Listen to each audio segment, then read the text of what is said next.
पढ़ेंगे जादू का ब्रश। ये कहानी है एक छोटी सी लड़की की जिसका नाम सुई था। उसके पिता कांच की वस्तु बनाने का काम करते थे। माँ के ना होने के कारण उसे घर के सारे काम करने पड़ते थे। वह रोज़ स्कूल भी जाती थी और हमेशा प्रसन्न रहती थी। तो उसको कभी किसी ने उदास नहीं देखा था। इतना काम करती थी, उसके बाद भी ना कभी से शिकायत करती थी किसी से और ना ही उदास होती थी। उसके बहुत से मित्र थे। घर के काम इतने होते थे उसके पास कि वो अपने मित्रों के साथ खेल भी नहीं पाती थी। लोगों के काम लेकिन उसे लोगों के काम आना अच्छा लगता था। एक दिन काम करते हुए उसके पिता का हाथ जल गया। डॉक्टर ने कहा कि अब उसे उनके पिता को आराम करना होगा।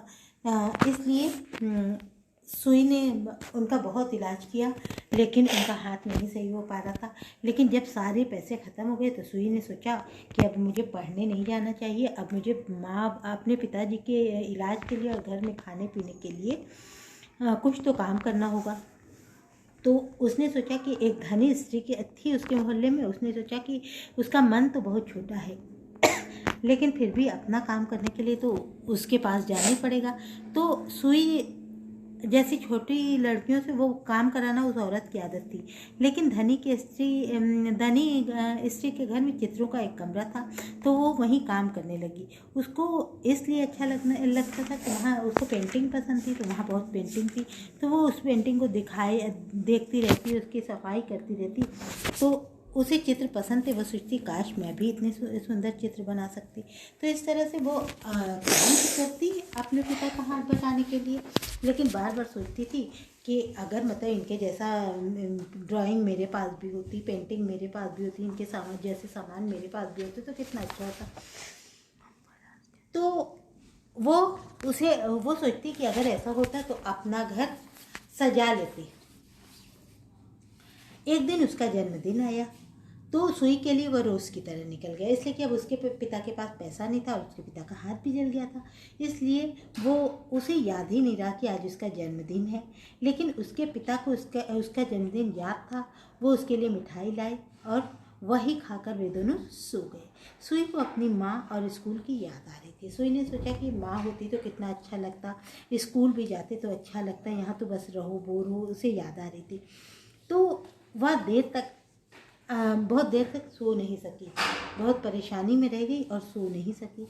लेकिन सुबह जब उठी तो उसके सिरहाने कुछ कागज़ रखे थे, इसलिए कि उसके मन में आया वो बहुत अच्छी लड़की थी और वो जैसा सोचती थी शायद कौन कर गया नहीं पता, लेकिन उसके सिरहाने कुछ कागज़, ब्रश और कलर वगैरह रखे थे।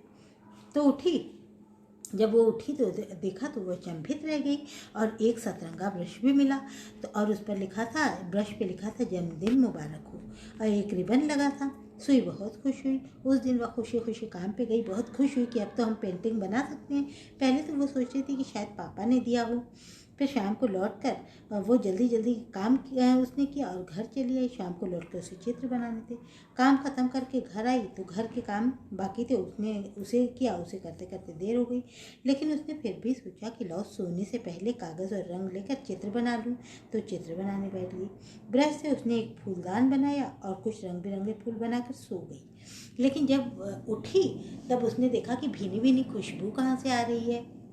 तो जब देखती है कि वो सचमुच के फूल फूलदान में रखे, फ्लावर पॉट में रखे और वहीं से खुशबू आ रही है। उसके पिता ने भी उसे देखा तो वो दंग रह गए और उसने भी देखा तो एकदम सोचने लगी कि अरे ये कहाँ से आ गया। उसका बनाया फूलदान और फूल सब सचमुच भी हो गए। अब उसने दूसरे दिन शाम को गाय का चित्र बनाया और उसके साथ घोड़ा बनाया। जब सुबह उठी तो देखा कि अरे झोपड़ी के बाहर एक सफ़ेद गाय और घोड़ा चल रहा है। उस दिन घोड़े पर बैठकर काम पर गई। उसने बारी बारी अपनी सभी सहेलियों को घोड़े की सैर कराई। उस दिन के बाद यही सिलसिला बन गया। सुई चित्र बनाती जाती और चीज़ें सचमुच की होती जाती। कभी किसी के लिए गेंद तो किसी के लिए गुलाब जामुन, किसी के लिए माला तो किसी के लिए रंग बिरंगे वस्त्र। तो इस तरह वो गरीबों की और अपने दोस्तों की मदद करने लगी। वो लालची नहीं थी, इसलिए अपने लिए उसने कुछ नहीं बनाया, बहुत कम चीज़ें बनाई और ज़रूरतमंद लोगों की ज़रूरत अपने ब्रश से पूरी करने लगी। लेकिन जब उसकी मालकिन को मालूम हुआ तो वो तो बहुत लालची थी। तो उसने सोचा कि अरे उसके पास जादू का ब्रश है, वो मुझे मिल जाए। तो वो उसके घर आ गई।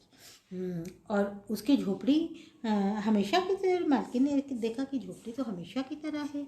मालकिन से बगैर पूछे उसे रहा नहीं गया। वो बोली, सुई क्या तुम्हें सचमुच कोई जादू आता है?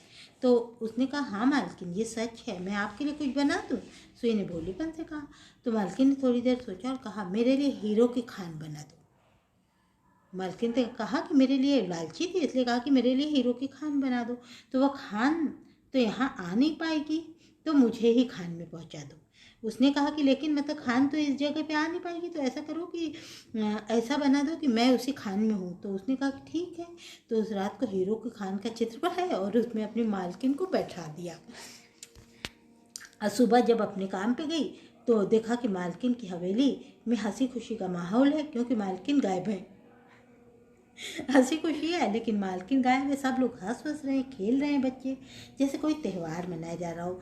इसलिए उनके घर पे डर सा माहौल रहता था कि मालकिन बहुत ही खराब स्वभाव की थी, अच्छी नहीं थी। सब लोग डर के उनके काम करते थे, सब डरे रहते थे। लेकिन आज जब मालकिन नहीं थी, सब एकदम स्वतंत्र थे, आज़ाद से थे, सब एकदम खुशी खुशी रह रहे थे, सब अपने काम को खुशी मानो कोई त्यौहार मनाया जा रहा हो।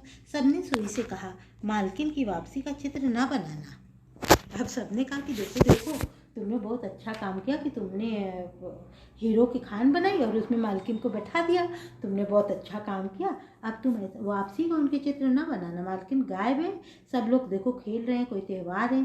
सबने सुई से कहा कि चित्र न बनाए, वह हीरो के बीच बहुत खुश होगी। मतलब उसने सबने कहा कि वो तो बहुत लालची है, अपना पैसे के बीच खुश होगी, और हम उसके बिना यहाँ खुश हैं, इसलिए मत बनाओ। उसी के घर में सब लोग रहा जाए, आराम से न खाया खेला जाए।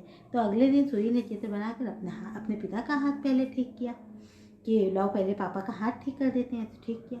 धीरे धीरे उसके कागज़ अब खत्म होने लगे, रंग भी। लेकिन सुई को इसकी फिक्र कहाँ थी, तो उसका स्कूल जाना फिर शुरू हो गया। मित्र मिल गए सब एक, और साथ में एक घोड़ा और गाय भी था। अब उसे और क्या चाहिए था। वो तो एकदम खुश थी कि अब उसका स्कूल खुल गया, उसके चित्र खत्म हो गए, अब उसको इसका कोई दुख नहीं था। अब उसने फिर से स्कूल जाना शुरू कर दिया, अपने दोस्तों के साथ रहने लगी। गाय और घोड़ा था, गाय उसका दूध देती थी, जिससे उसके घर का खर्च चलता था, और घोड़े में वो सवारी करती थी, मस्ती करती थी। इस तरह से अब उसका जीवन अच्छे से गुजरने लगा। तो ये लिखा था कहानी अरुंधति देवस्थले ने। धन्यवाद।